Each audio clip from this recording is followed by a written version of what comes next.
Laging sinasabi ng marami, faith moves mountains. And in fact, that's a quotation from Jesus. But how does faith move mountains? How can faith make things happen? At yan ang ating pag-aaralan ngayon, how faith moves mountains. At mahalaga maintindihan natin yung spirituality also by triangulation, by looking at it from other angles. And this time, we're going to add the perspective of science, of physics, in understanding spirituality. Kasi ang Diyos ng spirituality ay Diyos din ng science. Diyos din siya ng physics, Diyos siya ng natural law. So, napakagandang magdagdag ng perspective at anggulo sa pagtingin sa mga usual religious subjects. At this time, we're going to look at faith and how faith makes things happen. Sa physics, sa science, merong mga sinasabi na particle physics o ang quantum physics na our consciousness or the act of observing can change reality. Ano yon? Kung yan ay nosebleed sa iba sa atin, ay huwag nyo nalang pansinin. Dahil may mapipick up din kayo sa ating pag-aaral ngayon na hindi scientific o hindi tukol sa physics. So, pag meron kayong hindi maintindihan o ayaw nyo intindihin, palampasin nyo na lang. But really, I suggest that we pay attention to the other angles kasi mas mapapayaman ang understanding natin sa mga katuruan ni Jesus. So, merong branch ng science, yung particle physics, or sabi nga natin, quantum physics. At isa sa mga katuruan niyan, at accepted fact niyan, is our consciousness, or the act of observing, can change reality. At ano yun? Ano ba yung observation? Pagmamasid, panunuri, pag-uurirat, yan ay makakapagpabago ng mga kaganapan sa ating buhay. So magsikap tayo, let's expand our brain, increase our vocabulary, and know more about the mechanics of faith. Yung observation na tinatawag ng physics, how is it done? Sa physics, yung observation is looking into the particle using electron microscopes or by detecting it using particle accelerators or other instruments. Again, kung hindi nyo maintindihan, wag na lang, palampasin nyo na lang. At yan ay magkakaroon din ng kahulugan mamaya habang umuusad ang ating discussion. Mahalaga, meron tayong maintindihan na observation. Pag may inisip ka, pag meron kang sinukat, pag may sinilip ka, pag may pinagbulay-bulayan ka, observation yon. And observation can actually modify or change matter. Tulad halimbawa ng prayer. Pag may ipinagpe-pray ka isang bagay, observation yon. Kasi inuurirat mo, pinupuntahan mo, pinag-uusapan, tinatapunan ng pansin, pwedeng magkaroon yun ng influence sa bagay na ipinagpe-pray and it can change the physical world or the physical realities of those who are praying. So getting the property, the speed or location of particles, measurement din yun, or getting information. We are adding this perspective to those who appreciate the sciences and have some working knowledge in quantum physics. Pero sabi nga natin kanina, kung wala naman kayong hilig dyan, palampasin nyo na lamang. At try to understand, no? So to observe is to see directly or indirectly. Halimbawa, you can see using a microscope or any optical instrument and look into cells, look into parts of plants, or look into the atmosphere, look out into the sky using telescopes. Basta may tinitingnan ka, nag-o-observe ka. And you can indirectly see particles. Minsan, hindi mo talaga nakita ng iyong mata, but by bombarding it with other particles and making it react to other particles, para mo na rin siyang nakita. Parang billiard. Yung binangga ng puting bola mo, may mga nagbangga-banggaan doon. By just looking at one of them, makikita mo kung paano siya binangga ng iba, para mo na rin nakita yung bumangga, kahit hindi mo nakita yung bumangga mismo. Kasi pinagbabangga-bangga mo sila. You can do that with matter. You can do that with particles. And because of the precise laws of science, you can expect or predict its current property using its other properties. For example, yung nga sinabi natin, pag kami nagbabanggaan, kahit hindi mo nakita bawat isa, just by looking at one, you will see how it happened. Ngayon, anong kinalaman niya sa scripture? Kung natandaan natin yung mga sinasabi natin tukol dyan sa laws ng quantum physics. What are the teachings and practices of Jesus and of other persons in the Bible that show scientific principles of observation that we have just discussed? That to the point, change matter and make things happen in the way we call miracles. Ano ang mga ginawa, tinuro ni Jesus na pwede nating kakitaan ng mga principles na ito ng science? Well, Jesus leads people to observe, for one.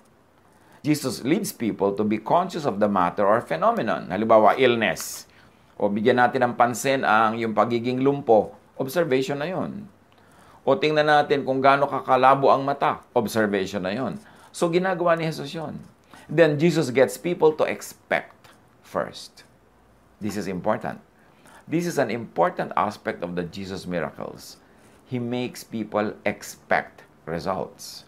Mark 9:23-25, if you can, Jesus said, everything is possible for one who believes.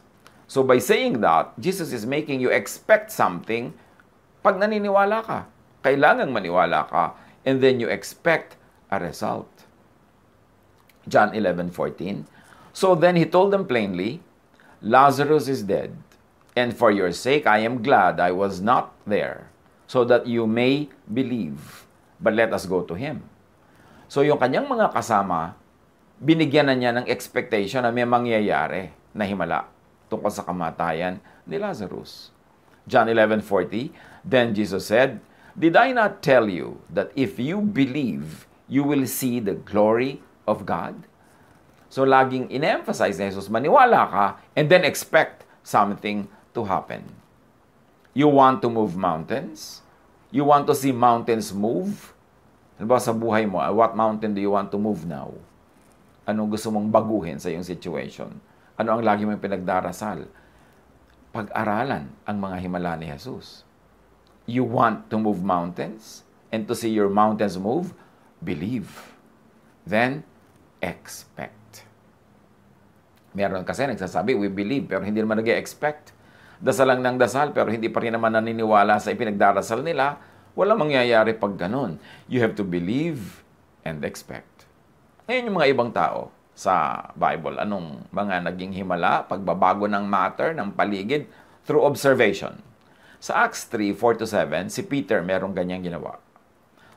Merong humihingi sa kanya ng limos, papasok siya sa templo. Peter looked straight at him, as did John. Then Peter said, look at us. So the man gave them his attention, expecting to get something from them. O formula yan ng miracle. Pinataas ni Peter ang expectation. Sabi niya, look at us, believe in us. And then the man gave them his undivided attention, expecting to get something. Then Peter said, yang inaasam mo, hindi yan na ibibigay ko sa iyo. Silver and gold, I do not have. But what I do have, I give you. In the name of Jesus Christ of Nazareth, walk. Taking him by the right hand, he helped him up, and instantly the man's feet and ankles became strong.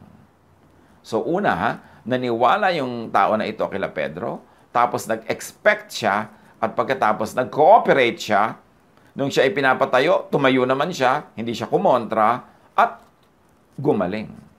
But remember, yung paggaling came later. Naniwala muna siya, nag-cooperate muna siya, iniabot din niya ang kanyang kamay, at nag-akma din siyang tatayo, tapos dun pa lang siya gumaling. Hindi siya gumaling muna bago niya gawin yung lahat ng yon. Naniwala muna siya, nag-expect, and he acted according to that faith and expectation. So you want to move mountains? You want to see your mountains move? Believe, expect, and go with the flow. Do not resist. Huwag kang kokontra. Kasi kailangan merong unity in spirit. As we have said, faith moves mountains. At sabi ni Jesus sa Matthew 17:20, doon sa mga nagtatanong, ba't hindi po namin magawa ang gusto namin gawin? Walang himala na lumalabas. Sumagot siya, dahil sa maliit ang inyong pananampalataya. Tandaan ninyo, kung kayo'y may pananampalataya sa Diyos na sinlaki ng buto ng mustasa, ang liit nun, buto ng mustasa, parang ulo lang ng aspile. Maaari ninyong sabihin sa bundok na ito, lumipat ka ron, at ito'y lilipat nga. Tunay na walang bagay na hindi ninyo magagawa. So either si Jesus ay nambobola, nagsisinungaling, o nagsasabi ng totoo. And of course, we like to believe na nagsasabi siya ng totoo, hindi siya nambobola o nagsisinungaling. Talagang walang imposible sa naniniwala. So pag kung imposible, ibig sabihin, hindi ka lang kasi naniniwala, hindi ka nag-expect. Hindi ka nag-o-observe enough and you don't believe enough in your observation that you are not able to change matter. That you are not able to change your environment. You are not able to make things happen according to how you want them to happen in your life. Faith, which is really thought, which is actual to the observation in physics, faith, thought, observation affects and changes the form, the composition, and location of matter. In other words, in simple terms, spirit over matter. Faith over phenomenon na napagagalaw ng pananalig ang created things, ang matter, ang physical world. Nakakalakad ka sa tubig, nakakalutang ka sa hangin, nakakapagparami ka ng pagkain, nakakapagpatigil ka ng bagyo. Because faith, thought, observation affects matter. At yan ay paulit-ulit na nangyari sa ministry ni Jesus. Faith even multiplies matter, just like Jesus feeds the 5,000 plus people in Matthew 14:18 to 21. Faith changes matter, like Jesus turns water into wine, John 2:7 to 10. May isa pang prinsipyo ang quantum physics. Ito ay yung quantum mechanics, that the existence of a wave or a particle depends on your point of view. Nothing is certain, nothing is absolute, there are infinite possibilities.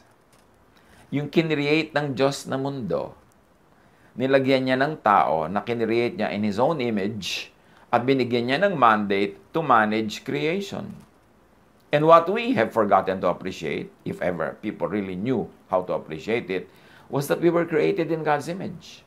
We were given the power and the priorities of God. Maybe fraction, pero meron. So that when we believe, we can actually ride on the power of God to reorganize, to reset, to recreate creation. Walang certain, walang cast in stone, walang immovable.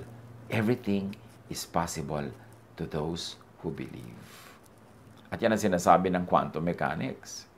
The observer's intention, and in our case, maybe faith or prayer, freezes something into a particle or wave into something definite. In other words, yung creation natin parang lumulutang-lutang na hangin, gumagalaw-galaw na alon, sasayaw-sayaw na tubig.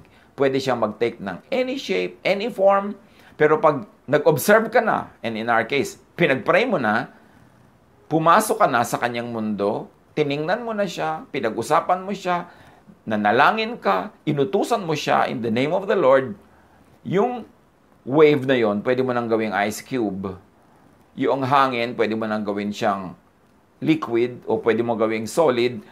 Pagka nag-intervene ka through observation and in spiritual terms, through prayer and through faith, yung lulutang-lutang dyan na any possibilities available, ginagawa mo siyang definite. Kini-create, nire-recreate mo siya. Importanteng maintindihan natin yan. Quantum mechanics suggests that our consciousness, our thought, our faith creates and recreates reality. Sa maraming mga Hollywood movies, theme nila ito. At nakakapagtaka, ang galing nila mag-isip. Yung iniisip nila kung paano wawakasan yung kwento nila, tapos mag-a-agree sila na gano'n ang iisipin nila, at nagagawa nila yon. Nabe-bend nila ang kanilang environment through thought. Now, faith heals. Take note that faith of the sick person can heal the same person. Sa mga nangyari kay Jesus, Matthew 9:22, lumingon si Jesus at pagkakita sa kanya'y sinabi, "Anak, lakasan mo ang iyong loob. Pinagaling ka ng iyong pananampalataya." Past tense ha, pinagaling na, tapos na. Nangyari na muna sa spiritual world yung pagpapagaling, pero hindi pa nangyayari sa physical world. Noon day gumaling ang babae. Sumunod na mangyari sa material world. Ito yung babaeng dinudugo. Sabi ni Jesus, lakasan mo ang iyong loob, pinagaling ka na ng iyong pananampalataya. Bakit hindi ko pa po nakikita? Sabi ganun, ngayon, gumaling ka na. Nauna na yan sa spiritual world. Bakit? Naniwala ka eh. Sabi mo, mahawakan ko lang yung dulo ng damit niya, gagaling ako. Tapos nag-cooperate ka, hinawakan mo nga, nag-intervene ka, nag-observe ka. In-observe mo yung bleeding. With faith, with expectation, napatigil mo siya. At dahil nananalig ka, creation, heaven, God honored it, and what you wanted happened. At malinaw kay Jesus, hindi ako nagpagaling sa iyo. Ikaw, ang iyong pananampalataya, ang may kagagawan niyan. Mark 10:52, sinabi ni Jesus, makakaalis ka na. Magaling ka na dahil sa iyong pananampalataya. Noon din nakakita siyang muli at sumunod kay Jesus. Again, nauna ang declaration ni Jesus, makakaalis ka na, magaling ka na. Dun pa lang nakakita. Matapos na, sabihin ni Jesus na tapos na ito. Tapos na sa spiritual world. Tapos na sa unseen world. And then, nagmanifest sa physical world. At ang ginawa niya, sumunod siya kay Jesus. Sa medical science, meron silang sinasabi na placebo effect. A placebo is anything that seems to be a real medical treatment, but physically isn't. Marami ng ganyang ginawa sa mga ospital, sa mga experiments, sa controlled environments. 2 sets of patients, yung isa papainumin nila ng kung ano lang, hindi naman tunay na gamot, pero sasabihin nila, ito ang gamot sa inyong sakit. At yung isa naman, papainumin nila na hindi naman nila sinasabing gamot yon. So yung mga pinainom ng sinabing gamot ito at pinaniwalaan nilang gamot yon, naggalingan o nakatanggap sila ng mga improvements sa kanilang kalagayan, yung mga complaints nila nawala, kahit yung ininom nila, hindi totoong gamot. Kasi naniwala silang gamot yon. The placebo effect is not yet fully understood by science. Why it happens, but it is definitely true and proven and accepted. It is an effect due to the patient's belief in the treatment. At may mga experiments pa sila. Yung may mga pasyente, group A, may nagpe-pray para sa kanila, hindi nila yun alam. At may group B na mga pasyente, wala nagpe-pray para sa kanila. Yung group A, mas nagre-respond sa medication, mas mabilis naggalingan, at mas nag-i-improve ang situation. Meron talagang power ang prayer. Because prayer is observation. Prayer is intervention with the material world through a spiritual method and a spiritual way. At proven yan that yes, inquiry, prayer, watching what happens in the material world through observation can change it. So yung placebo effect na yan only means faith at work. So may relationship ang mind and body. Placebo effect is due to a person's belief and expectations. Kaya may mga tao na pupunta pa lang sa doktor, nasa daan pa lang, gumagaling na. Meron naman, kahit anong gawin ng doktor, hindi siya gumagaling, hindi siya tinatablan, kasi hindi siya naniniwala sa doktor. Sasabihin niya, ay, ayokong paggamot dyan, kamukha ni kamatayan. So, hindi siya tatablan kahit anong mangyari, kasi hindi siya naniniwala. Kailangan maniwala. In fact, meron akong kilala personally. Siya ay merong religious belief na ayaw nila ng blood transfusion. Pagkatapos, dinugo siya, dinala siya ng kanyang biyanan sa ospital, kailangan ng blood transfusion, ayaw niyang pumayag. Nauubos na yung dugo niya, mamamatay na siya. So, yung biyanan na ang nag-decide, lagyan niya ng dugo. Ako nang bahala. Dali, lagyan niyan. Alam niyo, sa pag-ayaw ng pasyente, kahit nanghihina siya, ayaw pumasok sa kanyang ugat yung dugo. Kasi yung kanyang faith, ano mang faith yon, at hindi natin ginadjudge kung correct or wrong yung faith, pero yung faith talaga works and it intervenes with physical reality. Sad to say that patient died. Pero yung kanyang kaayawan na pumasok ang dugo sa kanyang vein, yun ang nakapangyari. Ganon kalakas yung faith niya na naig kesa sa laws of physical sciences, kesa sa laws of osmosis, kesa sa laws of medical blood transfusion. Expectation, faith, reorders the physical world. Pag naintindihan natin ito, magiging very powerful ang ating prayer life. Hindi magiging parang useless exercises. Mangyayari talaga ang gusto nating mangyari. Matutupad ang matutupad. Belief in something as stimulant stimulates. Belief in something as relaxant relaxes. May mga experiments niyan.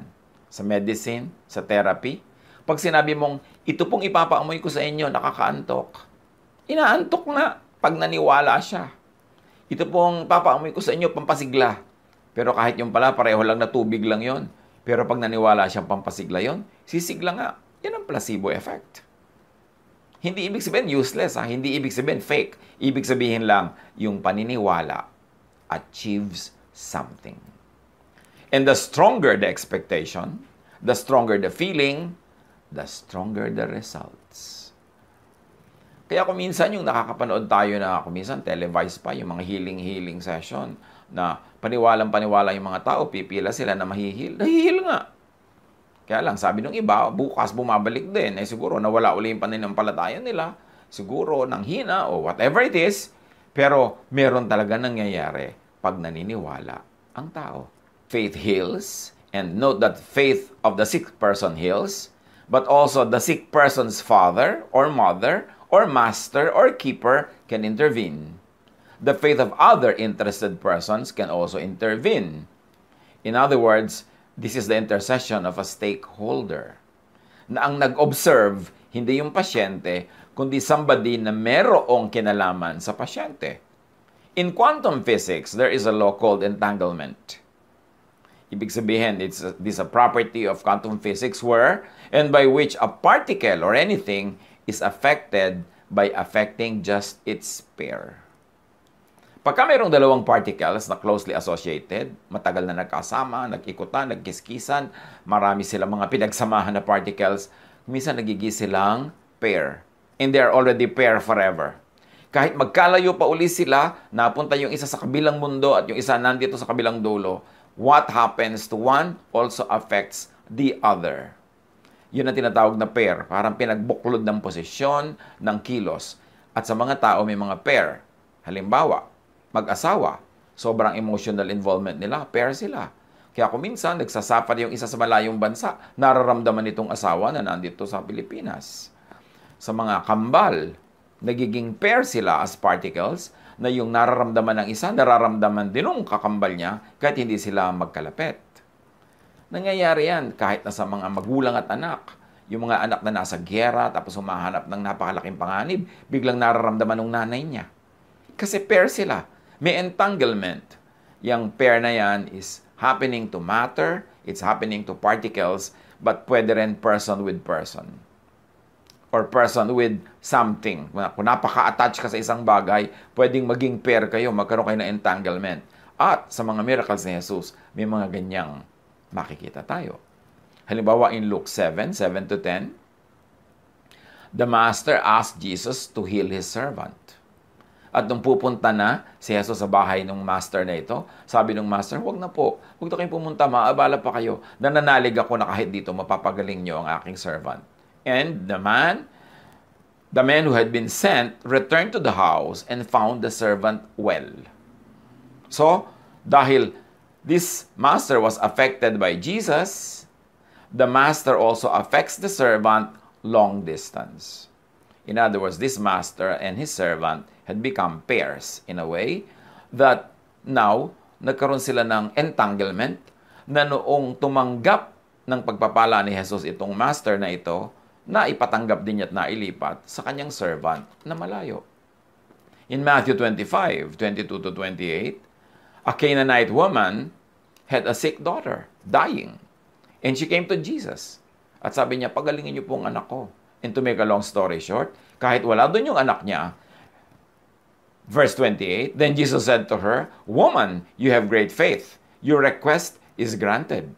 and her daughter was healed at that moment. The affected mother, by Jesus, affects the daughter long distance. And physics talks about this same thing without connecting the two. Tayo lang nagko-connect na ang tawag dyan ay entanglement. So may entanglement. Pwede ka mag-intercede for somebody you love. Pwede mo siyang ilapit sa Diyos. Pwede mo siya ipag-pray. Kasi pag binless ng Diyos yung prayer mo, maililipat mo yung blessing na yon, whether you know how or you don't know how, doon sa ka-pair mo, doon sa ka-entangle mo, doon sa merong kayong commonality at kayo'y merong pagkakaisa at kayo ay sangkot sa isa't isa. Faith changes the spiritual and material world. Katulad sa Hebrews 11:11, si Sarah na hindi na pwedeng manganak, nanganak pa. Kasi nga, nothing is impossible for those who believe. Mark 11:23, tandaan ninyo ito, sabi ni Jesus, kung kayo'y nananampalataya sa Diyos at hindi kayo nag-aalinlangan, maaari niyong sabihin sa bundok na ito, umalis ka riyan at tumalon ka sa dagat, at ito nga ay mangyayari. Now, pag tinignan natin yung lokal where Jesus was speaking, it was in Israel, it was around many mountains in Israel, at kahit lalo na sa bundok ng Zion, sa Jerusalem, ang layo niyan sa dagat, ang layo.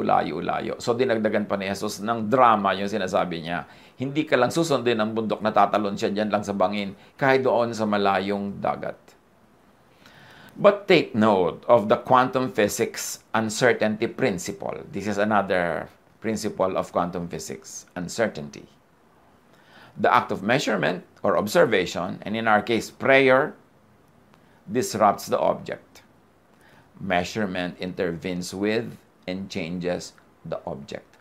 Oras na may ipinag-pray ka, may maiiba sa kanya. Oras na may pinansin ka, inilapit ka sa Diyos, pinansin mo ang sakit niya, pinansin mo ang situation niya, dahil may observation kang ginagawa sa kanya, merong mangyayaring pagbabago. The more precisely we know an object's position at the time of measurement, sabi ng physics, the less we know about its whereabouts after the measurement. So, kahit na alam mo kung nasan yung item na yon nung mine-measure mo, pagka-measure mo, hindi mo na malalaman kung saan siya naroon at saan siya pupunta.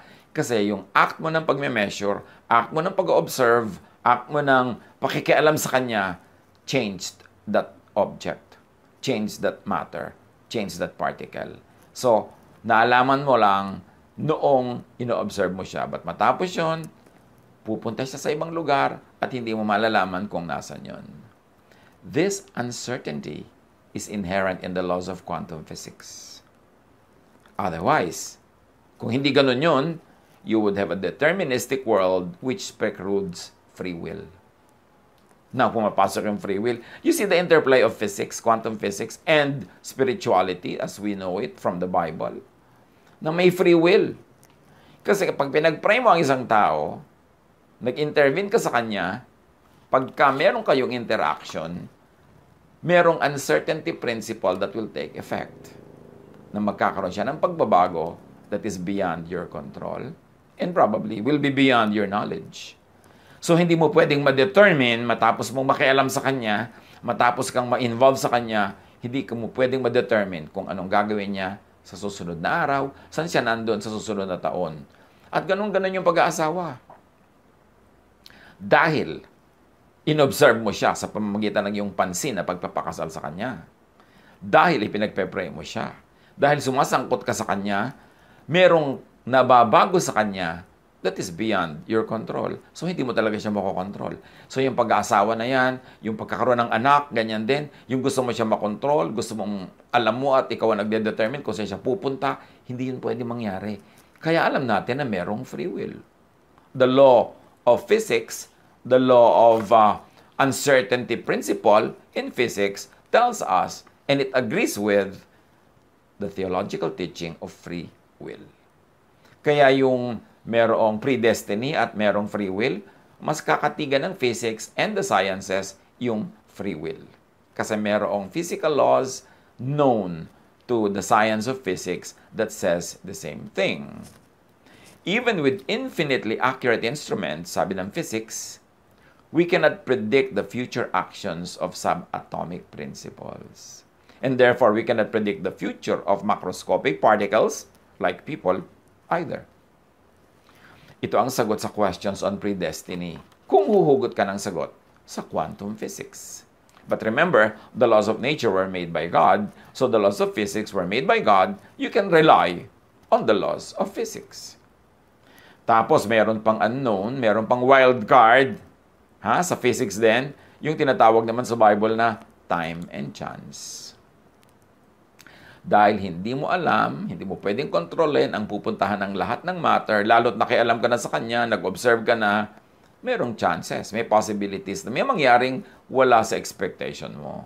At sabi sa Ecclesiastes 9:11, ito pa ang isang bagay na napansin ko sa mundong ito. Ang mabilis ay di siyang laging nananalo sa takbuhan, ni ang malakas ay laging nagwawagi sa digmaan. Ang matatalino ay di laging nakakasumpong ng kanyang mga kailangan at di lahat ng marunong ay yumayaman. Napapansin ko rin na di lahat ng may kakayahan ay nagtatagumpay. Lahat ay dinaratnan ng malas. Sabi ng Ecclesiastes 9:11, bad luck happens to all. Sabi ng ibang version, time and chance happens to all. Yung nagsasabi ng time and chance, ayaw kasi nilang sabihin yung word na bad luck. Kasi maraming mga religious people na ayaw gamitin yung word na yun, although the Bible says it. So, wala talaga nakakatiyak. Walang nakakaalam.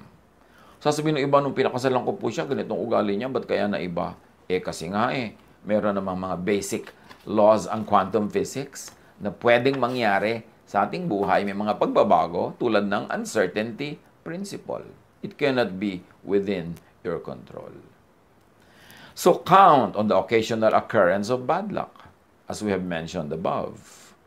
But generally, believe in the usually fixed laws of nature and science. Part din ito ng law. Konti lang yung bad luck, konti lang yung hindi mo naintindihan ba't nangyari, pero merong ganung possibility. Mag-iwan lang tayo ng space sa buhay natin for such things. At kung uulitin natin yung sabi ni Jesus, nothing is impossible for those who believe. Kung meron kang dapat i-develop, belief, faith.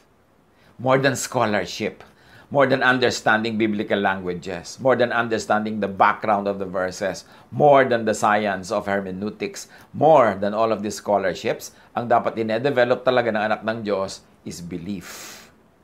Mark 11:24, kaya sinasabi ko sa inyo, ano man ang hingin ninyo sa inyong panalangin, maniwala kayong natanggap na ninyo ito, past tense natanggap na, at matatanggap nga ninyo yon, future. This is a very important revelation. Na pag naniwala ka, paniwalaan mong natanggap mo na. Pag may pinag-pray ka, pinag-pray mo dapat na natanggap mo na. So dapat nagpapasalamat ka na lang hindi ka na humihingi. Di ba? Sabi nga sa Bible, sabi ni Jesus. Huwag kang hingi ng hingi. Your Father knows what you need before you ask Him. Hindi mo kailangan mag-shopping list, maglista ng mga hinihingi. Alam na yun ng Diyos. Why inform God about what you need and what you want?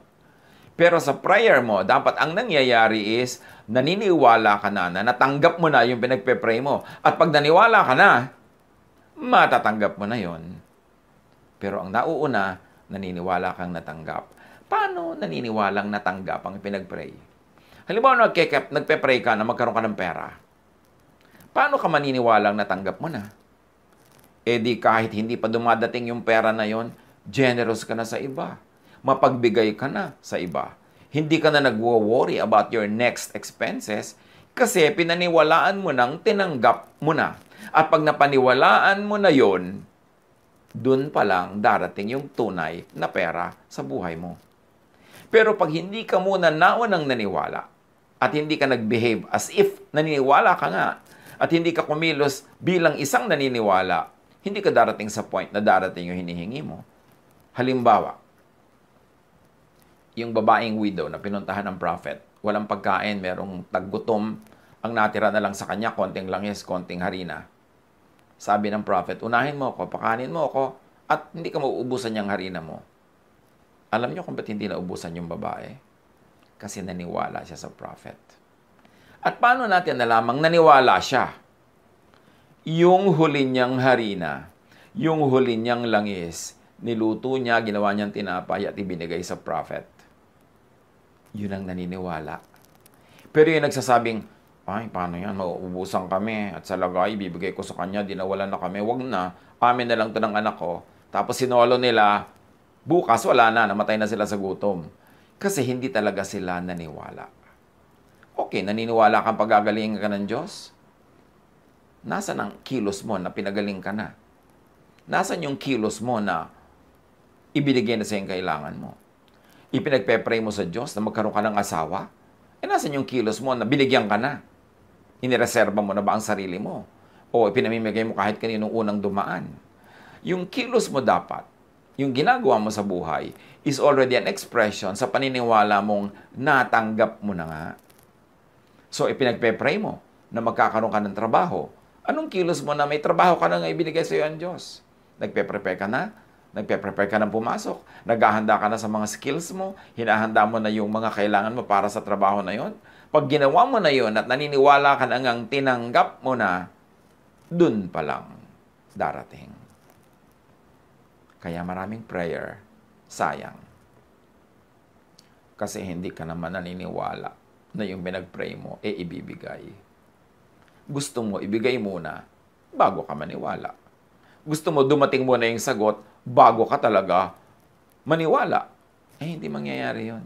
Dahil sabi ni Jesus, maniwala kayong natanggap na ninyo past tense at matatanggap nga ninyo yon future tense. Mark 9:23, may nagsabi kasi kay Jesus, kung may magagawa po kayo, gawin niyo naman para sa amin.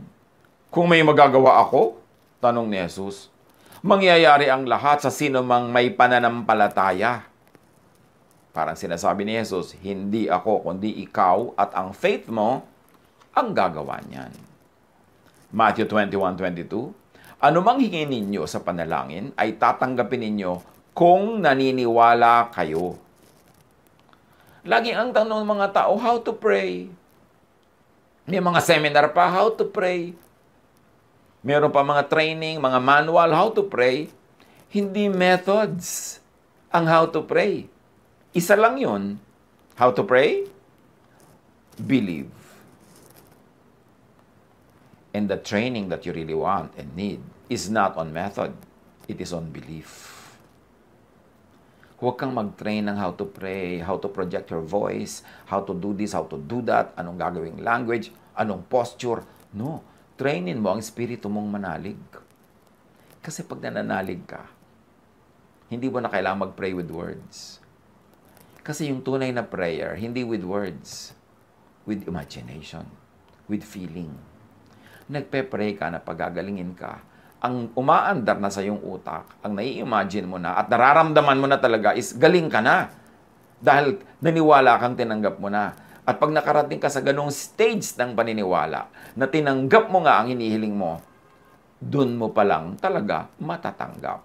Faith muna, belief muna, angkinin mo na muna, believe that you have received it, and then after believing that, and living your belief, living it out, then you will receive it. Nothing is impossible for those who think and believe, for those who are conscious, and if we're going to use the terms of quantum physics, nothing is impossible for those who observe, those who pray, those who believe. Training should not be on method of prayer, but on observing, on pakikisangkot sa particle, sa bagay, sa idea, sa phenomenon na ipinagpe-pray. Is prayer an act of observing? An academic question. In extension, yes. To extend the laws of quantum physics. Because praying is like measuring. You are trying to get the information you want or for an event to happen. Observation yon. At ganun ang ginagawa ng prayer. Praying is like predicting or expecting an outcome. Ganun talaga.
Kaya sabi, di ba, ipagpasalamat mo na natanggap mo na.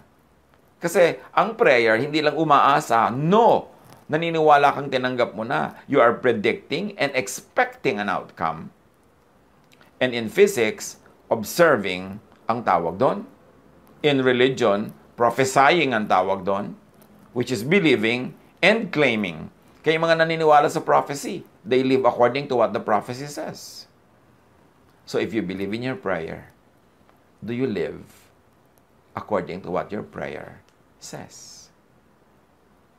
Yung, Lord, baguhin niyo po ang aking ugali. Okay, naniniwala ka ba na binago ka na? At ang katunayan naniniwala ka, yung action mo, iba na. Yung mga pananaw mo, iba na. At pagka ginawa mo yon, dahil naniniwala ka to the point of living it out in your life, the real thing will happen. But it has to happen first in your life, in your heart, in your mind, in your lifestyle. Tsaka palang darating yung material, physical, earthly sagot. Matthew 17:19-20. Pagkatapos nang sila-sila na lamang, lumapit ang mga alagad at tinanong si Jesus, bakit hindi po namin mapalayas ang demonyo? Sumagot siya, dahil sa maliit ang inyong pananampalataya. Tandaan ninyo, kung kayo'y may pananampalataya sa Diyos na sinlaki ng buto ng mustasa, maaari niyong sabihin sa bundok na ito, lumipat ka ron, at ito'y lilipat nga. Tunay na walang bagay na hindi ninyo magagawa. At hindi lang yung fig tree, ang pinapalalipat, pati yung bundok. Pwede daw mangyari yon because this is about the fig tree incident. Ngayon sa physics, sa quantum physics, may isa pang principle called quantum tunneling. Ano yon? A phenomenon when a particle is able to penetrate a barrier that it should not be able to go through. May ganong phenomenon ng quantum physics. Yung particle na hindi niya kayang sumuot sa isang lugar, halimbawa bola, hindi niya kayang sumuot sa pader, pwedeng mangyari. Yun ang sinasabi ng quantum tunneling. Sometimes, an electron will tunnel to a location where, according to classical physics, it could never appear. Nangyayari yan sa tunay na buhay na may mga electrons na bakit nakasuot, nakalampas sa ganitong mga barrier, samantalang kung papakinggan mo lang ang classical physical laws, hindi yun pwede mangyari, pero nangyayari as understood from the lenses of quantum physics. It is like bombarding a wall with a tennis ball. In classical physics, the balls will never be able to get through, unless, of course, you throw the ball with enough force to break the wall. But in quantum physics, everything is a wave of possibilities. Remember, pinag-aralan na natin na sa quantum physics, walang permanent, lahat in continuous creation and recreation. At by intervention, by observation, pwede mong baguhin yung nag-i-exist na mga bagay-bagay dyan. So yung particles, like the ball, will have a possibility of appearing on the other side of the wall if you gave them enough chances. That is what quantum physics says. It's like throwing the tennis ball to the wall many, many, many times. Then one of those times lulusot siya. On one chance of possibility, it will go through the wall. Ang tawag doon, spiritual tunneling. Ngayon, anong tawag dyan sa spiritual terms? Pray without ceasing. Na kahit yung parang imposibleng mangyari, yun ang sinasabi halimbawa ng laws. Sa quantum tunneling, pag hindi mo tinigilan ng kagagawa ka uulit, one chance magkakaroon yan, lulusot. So pag pinaandar natin yung laws of tunneling, ginawa nating spiritual tunneling, sabi sa Ephesians 6:18, pray in the Spirit on all occasions with all kinds of prayers and requests. Manalangin kayo sa lahat ng pagkakataon, humiling at sumamo sa patnubay ng Espiritu. And 1 Thessalonians 5:17, pray continually. Pray without ceasing. Palagi kayong manalangin.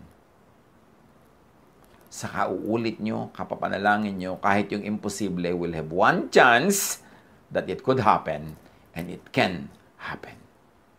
James 5:16-18.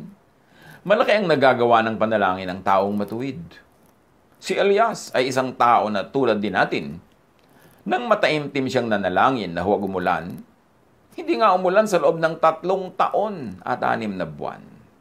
At nang siya'y manalangin para umulan, bumagsak nga ang ulan at namunga ang mga halaman. Quantum tunneling. Yung ipinagpe-pray mo, huwag mong pagsawa ang ipag-pray. Kasi hindi mo alam na biglang magkaroon ka ng chance, makalusot yung isang prayer mo through the wall na tinatawag ng quantum physics na quantum channeling. Na tinatawag lang natin na fervent prayer, persistent prayer, yung hindi maawat na faith. Because faith can move mountains and faith can make tennis balls pass through concrete walls. But pray from and out of faith. Pray expectantly. Pray in spirit. Hindi kailangang words. And pray not just with affected, empty words. Kaya sa prayer, ang turo ni Jesus, Matthew 6:5-8, kapag nananalangin kayo, huwag kayong tumulad sa mga mapagkunwari. Mahilig silang manalangin, nakatayo sa mga sinagoga at sa mga kanto upang makita ng mga tao. Bakit ganito ang turo ni Jesus na huwag ganito ang prayer? Kasi mahirap mag-focus. Mahirap manalig, mahirap maniwala, mahirap mag-expect, at mahirap mag-tunneling kung meron kang audience na iniintindi, kung tinitingnan mo pa yung volume ng boses mo sa panalangin, anong vocabulary mo, anong words ang gagamitin mo, paano mo sasabihin ng maganda para ma-impress sa mga tao o para maintindihan nila paano ka magfo-focus sa faith mo.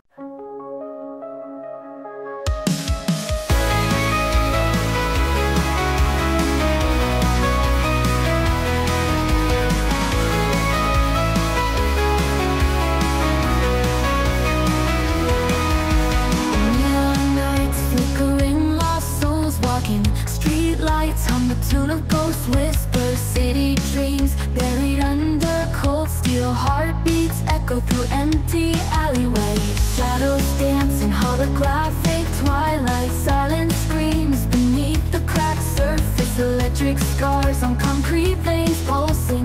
Digital ghosts haunting these broken streets. Lights fade, whispers scream lost in static haze. Voices echo longing traces in the air. Spirits rise, neon skies, dreams in disarray. Echoes of the night calling, can't escape despair. Winding roads through virtual despair. Broken hearts left in empty squares. Faceless eyes watching from down corners. Synthetic love disintegrates like morning fog. Shadows dance in holographic twilight. Silent screams beneath the cracks of faded moon. Lonely hearts trapped in mirror reflections. Lifeless eyes staring into neon gloom.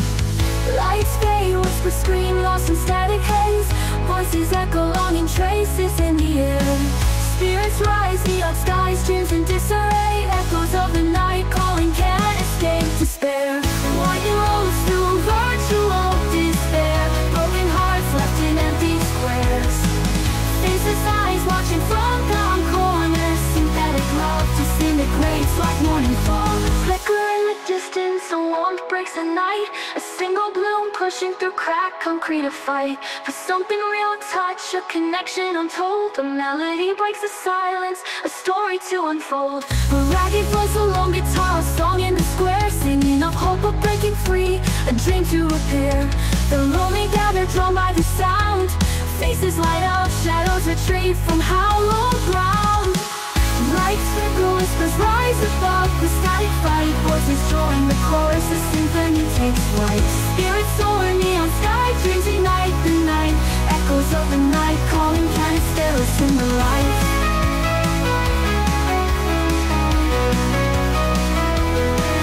In the heart of the silicon, a crack begins to mend.